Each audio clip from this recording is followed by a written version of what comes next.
C'est avec joie que nous vous retrouvons, ce 17 juin 2025. Le texte qui nous réunit est tiré de Matthieu, chapitre 5, versets 43 à 48. Bien-aimés, lisez le texte dans votre Bible. Puis revenez vers nous pour la méditation et le partage. Dans ce texte, Jésus nous demande d'aimer nos ennemis. Pour les Juifs, les non-Juifs n'étaient pas leurs prochains et ils leur inspiraient que du mépris. Malheureusement, aujourd'hui encore, les rapports des humains demeurent entachés de ce mépris des uns et des autres.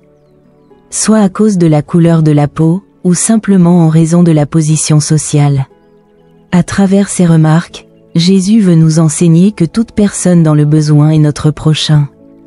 Ce que nous pouvons comprendre avec la parabole du bon samaritain en Luc, chapitre 10, versets 29 à 37. Cela signifie que tous nos semblables sont nos prochains, car chacun est dans le besoin de l'autre, spirituellement ou matériellement. Jésus nous enjoint donc à aimer nos ennemis. C'est un enseignement nouveau qui demande un renouvellement de cœur pour le vivre, et donc une nouvelle naissance comme Jésus le dit à Nicodème dans Jean, chapitre 3. Nous devons aimer ceux qui nous ont causé des torts personnels.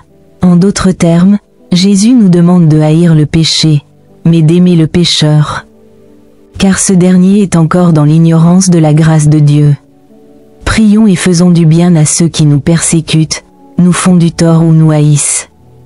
C'est là le témoignage que Jésus attend de nous, lui qui est la plus grande expression de l'amour de Dieu comme nous le dit Jean, chapitre 3, verset 16.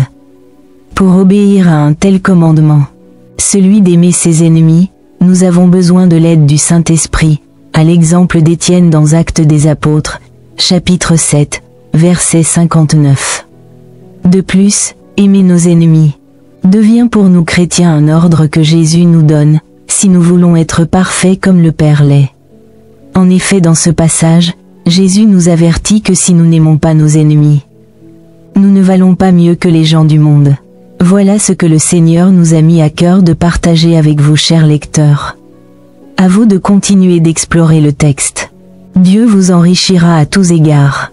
Likez, partagez et abonnez-vous pour bénéficier au quotidien des enseignements de notre Dieu. Que Dieu vous bénisse.